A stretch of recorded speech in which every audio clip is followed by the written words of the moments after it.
From the basic fashion essentials, we now move on to the beauty fundamentals. Listen up, ladies, because you wouldn't want to miss this, because we are having a beauty affair.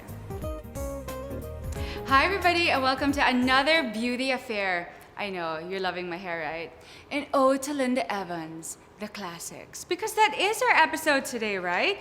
Now, in order to achieve a classic made-up face, not only do you need actual makeup, but you need the tools in order to achieve the look.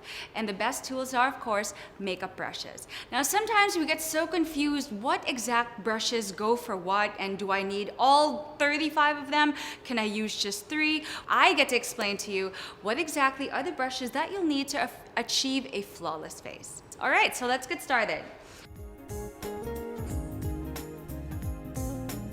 So let's start with the face brushes. They usually come in 3 sizes. The biggest one is the powder brush or the fluff brush. This is the one that you use to get the powder and swipe it all over your face. Buff it all over your face, all the way up to the neck. Yes? Okay. Next, the smaller brush, although they look the same, just a little wider, is the blush brush. Now, of course, blush, we know that we use it for our cheeks. So, ever so slightly, right there, even for bronzer, voila.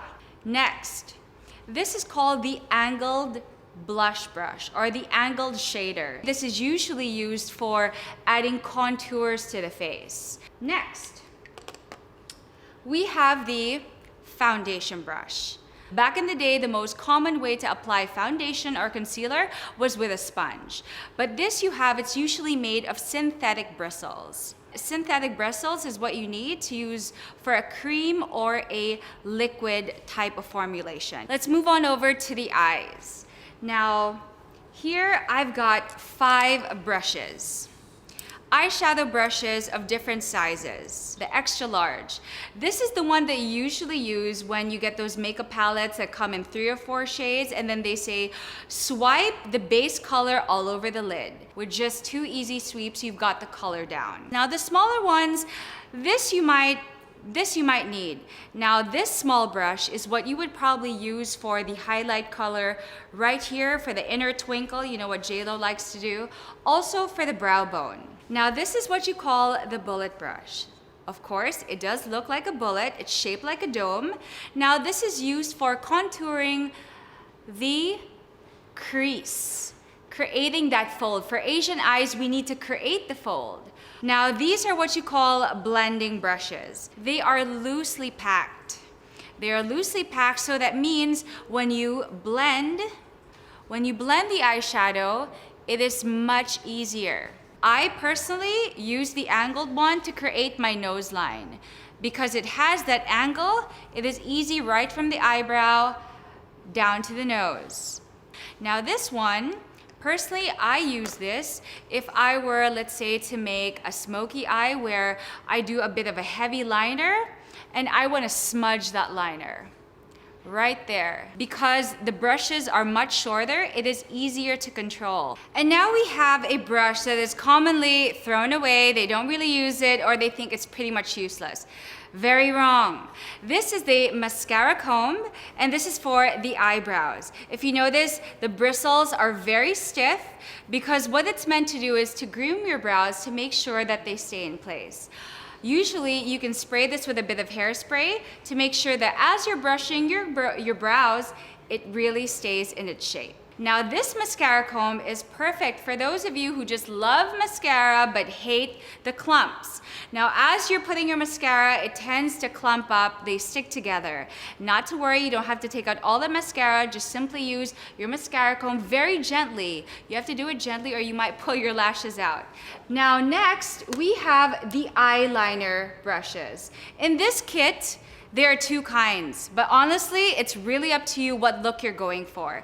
This is a thinner line where this is usually used for liquid eyeliners. So it creates a very, very thin line. This is where you'll use right up here.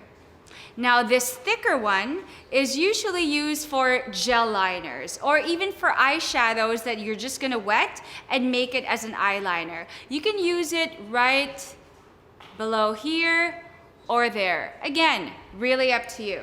Next, this is not a mascara wand. Well, it can be called a mascara wand, but it is also called a spoolie. A spoolie is another way, again, to groom your brows. Pretty much the same as this one. So it's really up to you which one you want to use.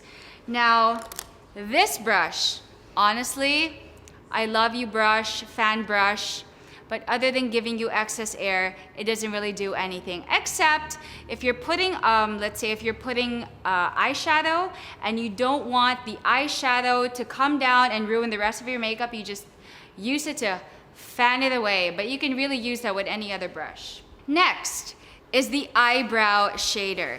It is not the same as this one. This one is what you use to apply the eyebrow powder, or let's say you actually get the pencil, get straight from the pencil, and then shape the brows. You're actually making the shape of the brows if you don't even have a defined shape. That's what it's there for.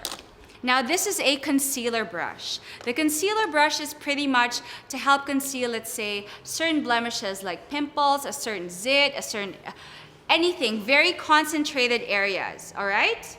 And last but not the least, this is your lipstick brush.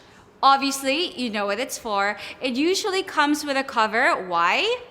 Well, basically because lipstick is very sticky and tacky. Once you return it into the case, it is obviously going to stick to the case and you would not want that. So for sanitary purposes, best to cover it. So there you have it. Once you get your brushes down to a T, you're going to have a full face of fabulosity.